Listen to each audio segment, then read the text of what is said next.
Here's a question that's keeping world leaders awake at night. Can we actually rescue our planet without destroying our economies? This isn't some distant theoretical debate anymore. Right now, policymakers, business leaders, and ordinary citizens everywhere are wrestling with this exact dilemma. We're standing at a pivotal moment in history where our climate crisis response is colliding head-on with our economic aspirations. Here's what makes this situation so complicated. The world has finally woken up to climate change in a serious way. Over 145 nations representing about 77% of worldwide greenhouse gas output have committed to or are actively pursuing net zero targets in the coming decades. Fighting pollution has transformed from an environmental concern into a comprehensive priority affecting public health, energy independence, and lasting economic resilience. Yet we've hit a significant roadblock. The fastest method to slash emissions involves cutting back on the very activities generating them. We're talking about reducing our dependence on coal and natural gas energy, scaling back steel and cement manufacturing, limiting aviation and maritime transport, decreasing fertilizer use, reducing petrochemical production, and even transforming large portions of industrial farming. Scaling down these industries carries real consequences. These sectors rank among the world's biggest job creators and export powerhouses. Shrink them too aggressively, and you're not merely lowering emissions. You're eliminating livelihoods, suppressing wage increases, and blocking the routes people traditionally use to improve their economic standing. This difficult reality has thrust degrowth, previously confined to academic circles, into the mainstream climate conversation. The degrowth philosophy contends that because our planet has limited resources, nations should intentionally reduce resource-heavy production and consumption patterns. The vision includes smaller, more deliberately paced, sustainable economies generating less waste, producing fewer emissions, and prioritizing human well-being over perpetual GDP expansion. As climate research has grown more alarming, this perspective has attracted increasing interest. Degrowth concepts now appear in Intergovernmental Panel on Climate Change documents and UN Environment Program materials. The movement is gaining cultural traction. Publications such as Kohei Sato's Capital in the Anthropocene, which moved over 500,000 units in Japan alone, have propelled degrowth into widespread public discourse. Yet, as degrowth gains visibility, its significant drawbacks are becoming equally apparent. Consider Europe's experience. The continent has achieved emission reductions surpassing nearly every other region globally, dropping approximately 37% from 1990 through 2023, while simultaneously nearly tripling economic output. However, this transformation hasn't been painless. Putting prices on carbon and reforming energy systems have driven electricity costs upward, strained manufacturing operations, and sparked civil unrest like France's Yellow Vest demonstrations.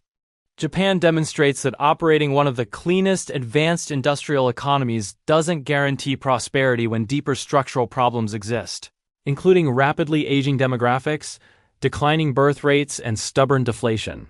Meanwhile, roughly 700 million people worldwide remain trapped in extreme poverty, surviving on under $2.15 daily. For these populations, degrowth discussions feel less like environmental strategy and more like existential threat. If wealthy nations halt their expansion, does that simultaneously eliminate development opportunities for everyone else? We're confronting a genuine predicament. The planet cannot sustain current emission levels indefinitely. Aggressive emission cuts will disproportionately harm certain workers and geographical areas. Telling nearly 1 billion people who've never experienced material comfort to accept constrained growth seems both insensitive and potentially politically catastrophic. This leaves us with crucial questions demanding answers. Assuming emission reductions are non-negotiable, which economic sectors must actually contract, and which can continue expanding? How are different countries navigating these contradictions right now? Does any realistic pathway exist for simultaneous growth and decarbonization, or is some degrowth version unavoidable? When researching this video, along with virtually every video on this channel addressing contemporary issues, we depend extensively on quality journalism from The Economist, which makes me extremely pleased to feature them as our advertising partner. The Economist provides perspectives that reveal larger patterns through prompt, rigorously fact-verified, comprehensive expert commentary on major global developments, like their exceptionally relevant piece about the Netflix and Paramount merger published December 9th, which detailed everything happening behind closed doors in this transaction. The Economist's digital platform delivers not just their daily reporting, but also exclusive podcasts for subscribers, narrated versions of their stories, and extended video conversations with their editorial team. As someone watching Economics Explained, you receive a special 35% discount to access The Economist and everything it provides for less. Visit their site at economist.com/explain to begin. When you step back and examine where worldwide emissions originate, the answer becomes straightforward. The majority of global emissions don't stem from disposable shopping bags or recycling mistakes. They originate from the unglamorous infrastructure supporting contemporary civilization. Put differently, the systems we barely notice. Power generation, building materials like concrete and steel, transportation fuel, and agricultural production. Combined, these areas generate the overwhelming majority of worldwide emissions. They also happen to be among the planet's largest employment sectors and biggest export industries. Heavy industry by itself, encompassing steel, cement, and petrochemicals, generates approximately 22% of global CO2 output. Expand your view to include the complete building and construction sector, and that proportion climbs to roughly 37%. Achieving net zero requires these industries to do more than implement modest refinements. Some must transform so radically that certain segments will unavoidably contract. Consider electricity generation. Complete decarbonization demands transitioning away from coal and gas toward renewable sources. This sounds simple in principle, until you recognize that in numerous locations, those fossil fuel facilities actually serve as economic foundations for entire communities. Early coal plant closures don't just eliminate direct employment. Subcontractors lose business, municipal tax revenues decline, and communities built around these facilities begin deteriorating. This tension is unfolding globally right before our eyes. Throughout America, coal-dependent states like West Virginia and Wyoming confront substantial job losses as extraction sites and power stations scale back operations. In India, coal mining still provides essential income for millions of households. In South Africa, where 80% of electricity generation still relies on coal, frequent blackouts already signal system fragility. In such locations, accelerating plant closures risks destabilizing entire geographical regions. True, the overall energy sector continues expanding. Currently, it employs approximately 76 million individuals, adding over 5 million positions since 2019. But this expansion doesn't benefit areas where coal facilities are shutting down. Emerging energy employment concentrates around manufacturing centers, electrical grid infrastructure, and clean technology supply networks, typically distant from communities built around fossil fuels. Even when renewables appear more economical on spreadsheets, real-world transitions remain turbulent. Steel and cement, responsible for 14% of worldwide CO2, present even greater decarbonization challenges. Unlike numerous other sectors, they depend on both enormous heat inputs and chemical reactions that release CO2 regardless of operational efficiency. For instance, converting limestone into cement clinker releases approximately 0.6 tons of CO2 per ton of cement manufactured. For perspective, producing sufficient cement to fill an Olympic-sized pool generates emissions, roughly equivalent to a town of about 700 people's annual carbon footprint. Until cleaner technologies achieve scale, which remains distant, reducing emissions in these industries frequently means manufacturing less cement and steel. This creates tangible human consequences. Global cement consumption now reaches about 4.2 billion tons annually. Restrict that supply and ripple effects multiply. Initially, residential construction projects stall. Subsequently, transportation infrastructure and bridge projects face delays. Eventually, contractors begin workforce reductions, and employment quietly vanishes throughout supply networks. In developing nations, these impacts prove even more severe. Many remain mid-process building fundamental infrastructure. Everything from residential housing and medical facilities to electrical generation and transportation networks. When construction materials become scarce, it stalls the very infrastructure meant to create employment opportunities, generate income, and elevate living standards initially. Aviation and maritime shipping face similar constraints. Affordable, scalable, zero-emission fuels capable of replacing jet fuel or maritime bunker fuel at global volumes simply don't exist yet. Cutting emissions in these transportation sectors today requires measures nobody desires, like reducing air travel. Currently, approximately 35 million commercial flights operate globally, with the largest emissions originating from long-distance routes connecting economies.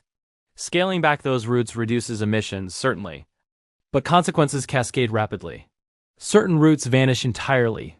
Overall connectivity decreases, and remaining flights become more costly. Maritime shipping faces identical challenges. Over 80% of international trade travels by ocean, powered predominantly by heavy fuel oil. Among the dirtiest fuels available, alternative fuels exist, but remain prohibitively expensive or unavailable at necessary scale.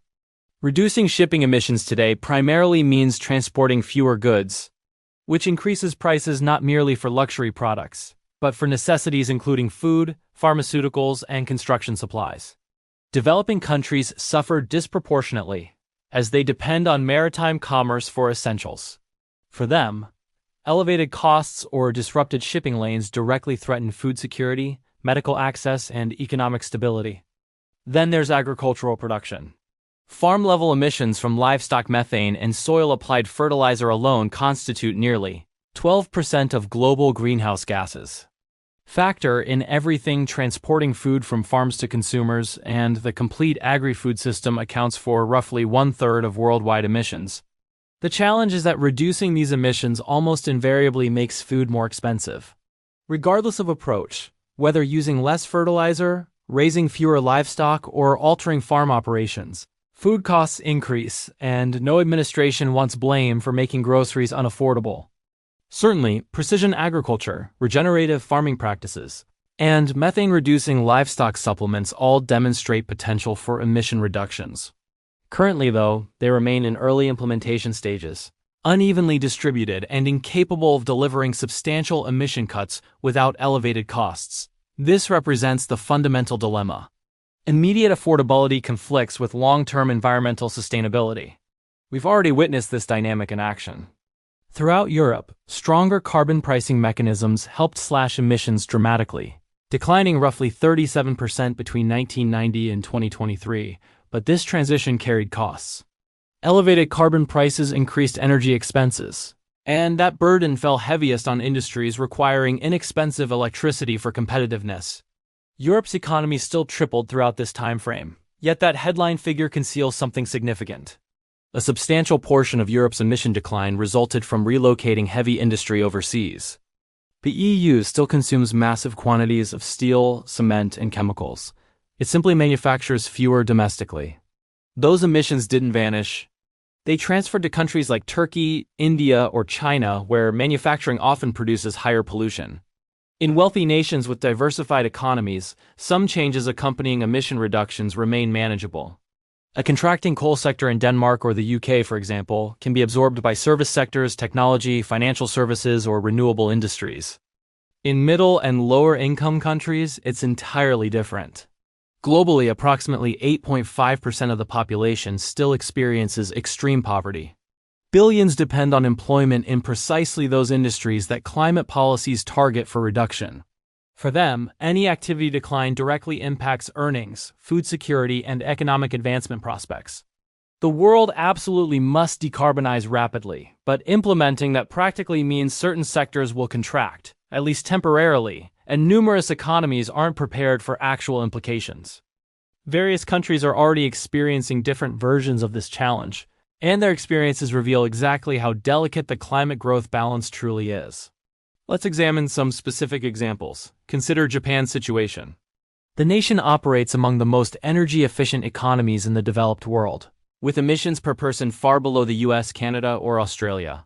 Japan has also reduced total emissions to their lowest level since national measurement commenced in 1990, despite maintaining a substantial population and significant industrial capacity.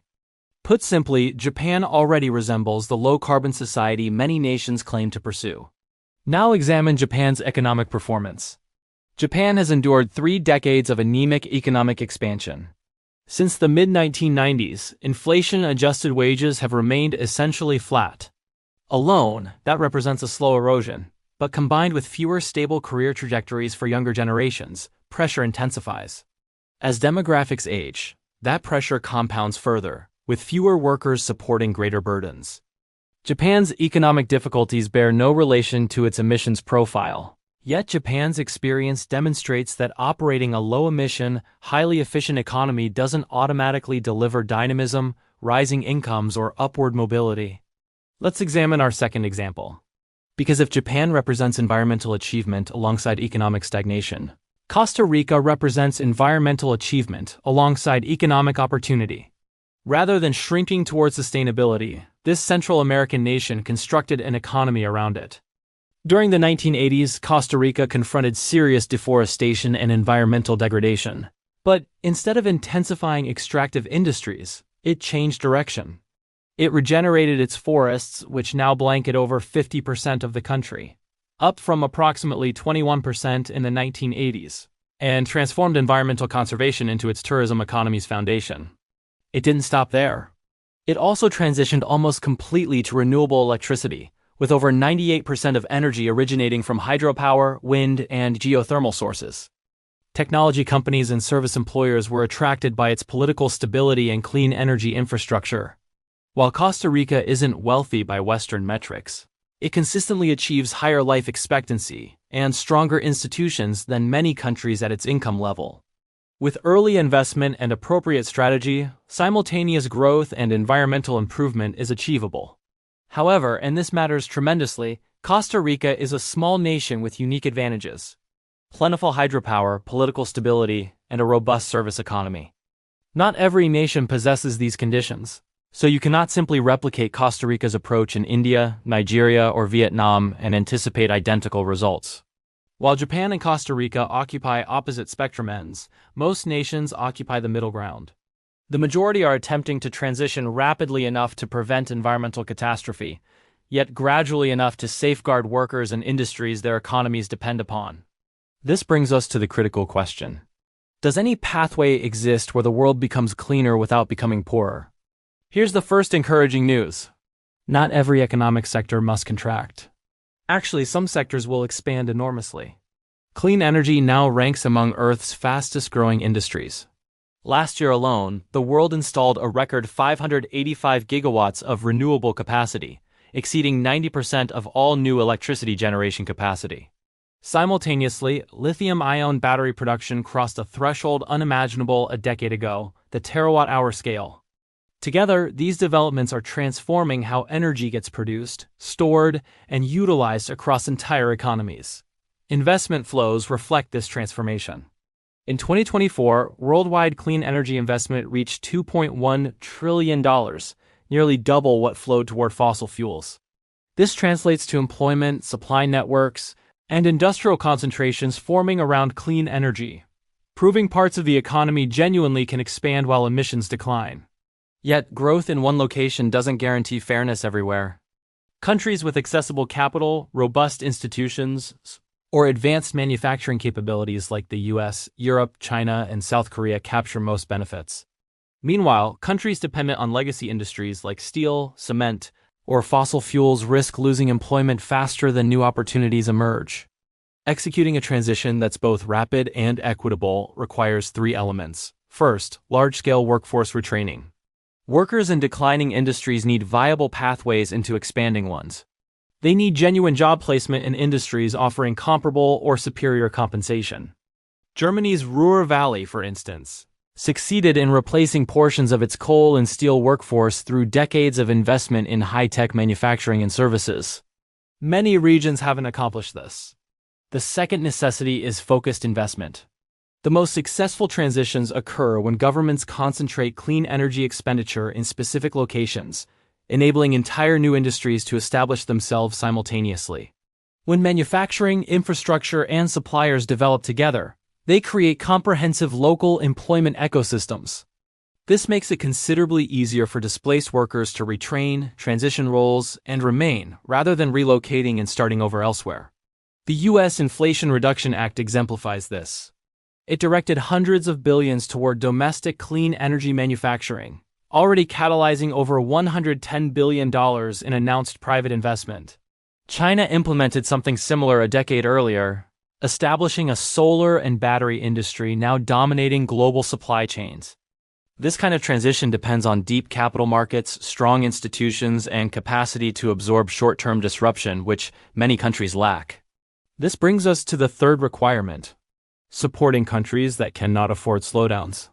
Low-income nations still require massive expansion to elevate their populations from poverty. Telling them to slow down isn't realistic or equitable. If the global framework demands rapid decarbonization, then the global framework must also finance it through green infrastructure financing, technology transfers, and climate finance commitments that actually materialize. Without this support, countries least responsible for historical emissions become those paying the steepest price. This returns us to the core challenge. Rapid transition is essential for planetary survival. Equitable transition is essential for political stability. Productive, innovative transition is essential for economic opportunity. Ultimately, the real challenge involves cutting emissions quickly enough without destroying economies or abandoning entire regions. If you want to dive deeper into this and examine whether rescuing the planet makes sense from a purely economic standpoint, we've created an entire video exploring that exact scenario. You should be able to click through to that on your screen now. Thanks for watching, mate. Bye.